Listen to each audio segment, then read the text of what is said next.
हाँ सिटी का।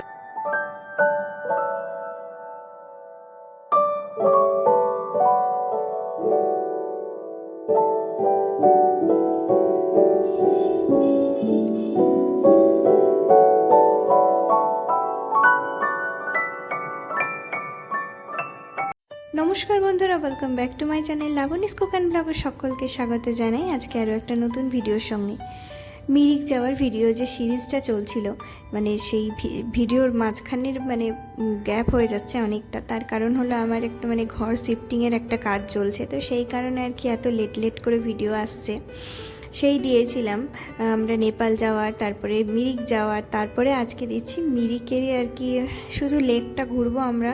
আমাদের ট্রেন রয়েছে রাত্রিবেলায়, তো সেই কারণে সকাল থেকে এখানেই থাকবো, ঘুরবো। মিরিক থেকে যেহেতু শিলিগুড়ির দূরত্ব বেশিটা দূরত্ব না, তো সেই কারণে আর কি আমরা একটু লেট করে বেরোবো বেলার দিকে। তো সকাল সকাল আর কি ব্রেকফাস্ট ছেড়ে আমরা সবাই চলে এসেছি হলো মিরিক লেকে। ওয়েদারটা বেশ সুন্দর ছিল, কখনো মেঘলা হয়ে যাচ্ছিল, কুয়াশাচ্ছন্ন ছিল, তবে বৃষ্টি পড়ছিল না, এটাই বেশ সুন্দর। তো মিরিক লেকের ওই শুরু থেকে যে জায়গাটা তোমরা দেখেছিলে, আমরা আগের দিনও ওখানে দাঁড়িয়েছিলাম। কিছু বাচ্চা ওই যে ঘুরে গোল গোল করে, ওটাকে কি বলে আমি ঠিক জানি না, মোবাইলে ভিডিও বানানো হয়, তো ওই জায়গাটাতেই যেখানে বসেছিলাম একটা গ্রাউন্ডের মতো আছে, ঘোড়া চড়ছে, সবাই করছে। ওখান থেকে আমরা জাস্ট ব্রিজটা ক্রস করে এই দিকটায় চলে এসেছি লেকের অপোজিট সাইডে, যে দিকটায় মানুষের আর কি লোক চলাচল থাকে তার ঠিক উল্টো দিকটায়। এই দিকটায় পাইন ফরেস্ট রয়েছে, এই দিকটা বেশ সুন্দর। এই দিকটা দিয়ে তোমরা যখন হর্স রাইডিং করবে তখন কিন্তু তোমাদের পুরো লেকটাকেই আর কি রাউন্ড করে নাকি ঘোরানো হয়। আমরা হর্স রাইডিং করিনি, আমি বাচ্চাটাকে নিয়ে করতে বলছিলাম, কিন্তু ও ভয় পাচ্ছিল বলে আর হর্স রাইডিং করেনি কেউ।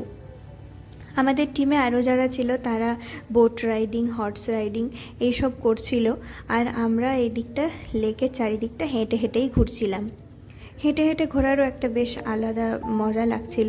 তারপরে হঠাৎ করে আমরা দেখতে পেলাম এদিক দিয়ে লোকালয় রয়েছে, তারপরে কোথাও একটা মন্দিরের ঘণ্টার আওয়াজ পাচ্ছিলাম।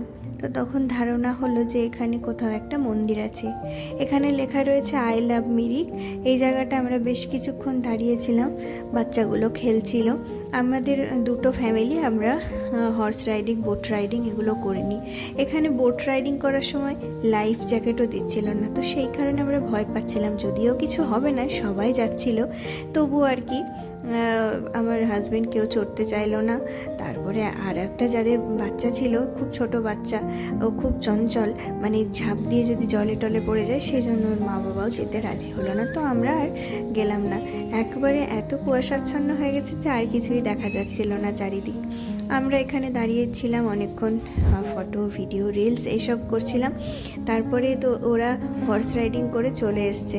আমরাও এদিকটাই মন্দিরে যাব, মন্দিরে গেছিলাম সেই সময়, আর ওরা সে সময় হর্স রাইডিং করছিল। এই যে হর্স রাইডিং করতেও ভালো লাগবে, যাদের ইচ্ছা থাকে তোমরা কিন্তু এখানে হর্স রাইডিং করতে পারো।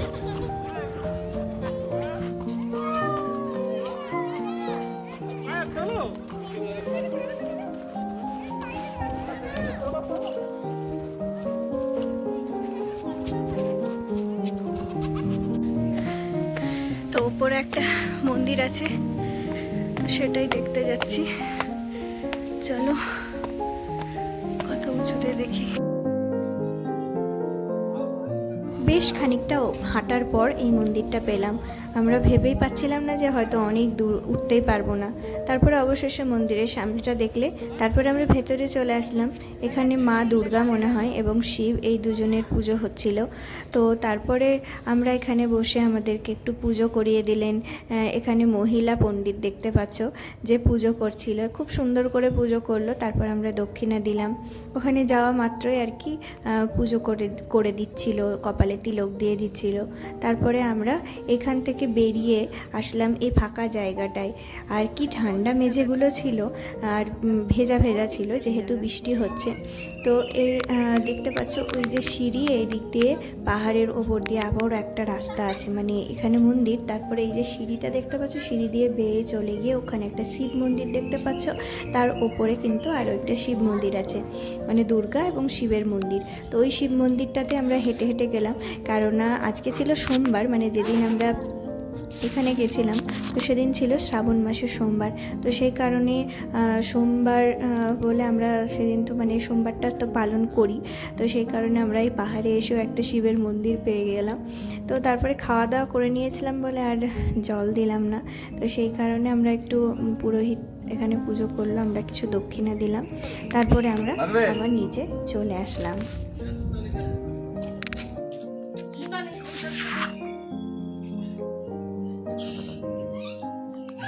50 টাকা দিলা তো 20 টাকা। হ্যাঁ না না এত धागा बांधना है हाँ?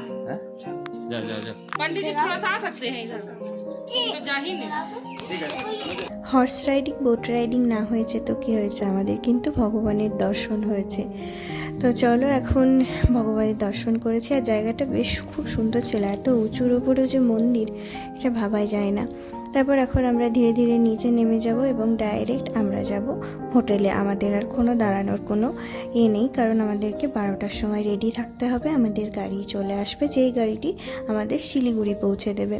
তো রুমের মধ্যে এসে জিনিসপত্র যা অগোছালো ছিল গুছিয়ে নিয়েছিলাম, তারপর ঠিক 12টায় মানে বেরিয়ে পড়েছিলাম, শেষ মুহূর্তের ভিডিও করিনি। তারপরে আমাদের এই মনস্ট্রিটা গতকাল দেখার কথা ছিল, কিন্তু দেখা হয়নি যেহেতু, সেই কারণে আজকে আমাদের এই মনস্ট্রিটা ঘুরিয়ে দিল। আর তারপরে আমরা মিরিক মার্কেটের ভেতরে গিয়েছিলাম। মিরিক মার্কেটের ভেতরে জিনিসের দাম অস্বাভাবিক বেশি ছিল, লেকের আশেপাশে যে দোকানগুলো ছিল সেগুলোতেই মোটামুটি কম রেঞ্জের মধ্যে জিনিসপত্র পাওয়া যাচ্ছিল, কিন্তু মিরিক যে মার্কেট সেখানে সাংঘাতিক জিনিসের দাম বলে আমরা কিছুক্ষণ ঘুরে ঘুরে তারপর আবার আমরা গাড়িতে চেপে ডাইরেক্ট চলে এসেছি শিলিগুড়ির উদ্দেশ্যে। তো দেখতেই পাচ্ছ বেশ খানিকটা নিচে নেমে চলে এসেছি, মানে কয়েক ঘন্টা 1-2 ঘন্টা হয়ে গেছে প্রায়। তারপর অনেকটা নিচে নামার পরেই একটা জায়গায় রাস্তার মধ্যে দাঁড়িয়ে আমরা লাঞ্চ করেছিলাম। তারপরে আর কোনো কোথাও মানে দাঁড়ানোর জায়গা ছিল না আমাদের, একদম চলে এসেছিলাম শিলিগুড়ি স্টেশন চত্বরে, এবং স্টেশন চত্বরে কিছুক্ষণ ওয়েট করেছিলাম। আমাদের এই স্টেশন চত্বরে ওয়েট করার সময় একটা ঘটনা হয়েছিল, আমরা সবাই একটা সিঁড়ির নিচে বসেছিলাম এবং সেখানে বসে থাকার ফলে ওপরে সিঁড়িগুলো ঝাড়ু মারছিল, আর সেই বালিগুলো পুরো আমাদের মাথায় এবং লাগেজে সব পড়েছিল। লাগেজে পড়েছিল ঠিক আছে, কিন্তু মাথার মধ্যেও পড়েছিল। যাই হোক, ঝেড়ে টেড়ে কোনো মতে রাত্রিবেলায় ঘুমিয়ে নিয়েছিলাম। তারপর বাড়ি এসে একদম সকাল সকাল স্নান করেছি। আমরা পৌঁছেছিলাম ভোরবেলায় 6:20, 15-20 মধ্যে বাড়ি চলে এসেছিলাম। তারপর স্নান টান সেরে তারপর রান্না বসিয়েছিলাম। রান্নাতে আজকে সেরকম কিছু সবজিপাতি বানাইনি, আলু সেদ্ধ করেছিলাম ভাতের মধ্যে দিয়ে।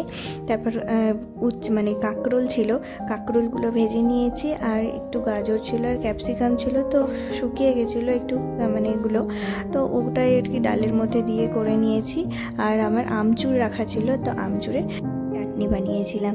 এটা দিয়ে আমাদের 9টার সময় ভীষণ খিদে পেয়েছিল, এটাই ব্রেকফাস্ট কাম লাঞ্চ করে এখন ঘুমাতে হবে, যেহেতু সারা রাত একদম ট্রেনে দিন সেই সকালবেলায় খাওয়া দাওয়া করে সেই যে ঘুমিয়েছি, মানে সারা রাত ঘুম না হলে মানে দিনের বেলায় যেন শরীরটা যেন একদম আলসেমি লাগে, মানে ঘুমটা যেন কমপ্লিটই হতে চায় না, তাই মনে হয়। তো সেই কারণে সারাদিন ঘুমিয়েছিলাম। তারপরে কিছু টুকটাক কাজও ছিল সন্ধ্যা থেকে। তারপর তোমাদের সাথে শেয়ার করতে বসেছি এখন কি কি কিনেছি আমরা মিরিক থেকে আসার সময়। আর কি কিছু মিরিক থেকে কেনা হয়েছে, কিছু নেপালের ওই পশুপতি মার্কেট থেকে কেনা হয়েছে, তো সেইগুলোই আর কি তোমাদের আজকে দেখাচ্ছি। চলো,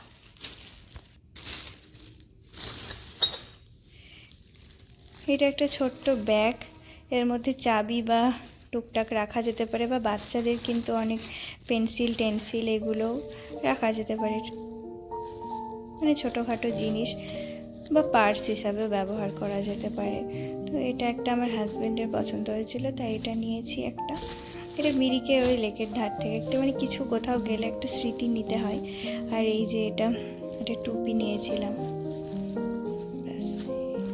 এটা মিরিক থেকে নিয়েছিলাম। আর এগুলো নিয়েছিলাম পশুপতি মার্কেট থেকে।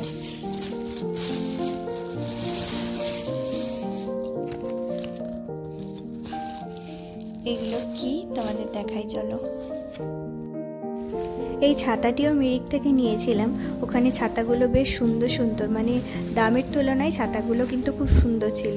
এই ছাতাটিও এরকমই বেশ সুন্দর, একটা বাটনের সাহায্যে ছাতাগুলো খোলা যায়। জানি না কতদিন যাবে, তবে বেশ ভালো লাগলো ছাতাগুলো, এখনও পর্যন্ত তো ইউজ করছি ভালোই।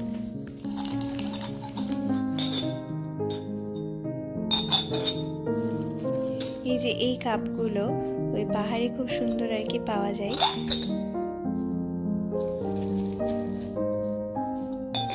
দেখো এই যে এই কাপগুলো, একটি এবং এই আর একটি, একটা রেড একটা ব্লু। কাপগুলো দেখতে খুব সুন্দর লাগে। আসলে এই কাপ দুটি আমাদের দুজনের চা খাওয়ার জন্য নিয়েছি। আর এই একটা নিয়েছি বড় কাপ, এটা হলো বড় কাপ, এটা ছেলের জন্য নিয়েছি। এই যে ভেতরটা দেখতে পাচ্ছ, এটা ঢাকনা রয়েছে।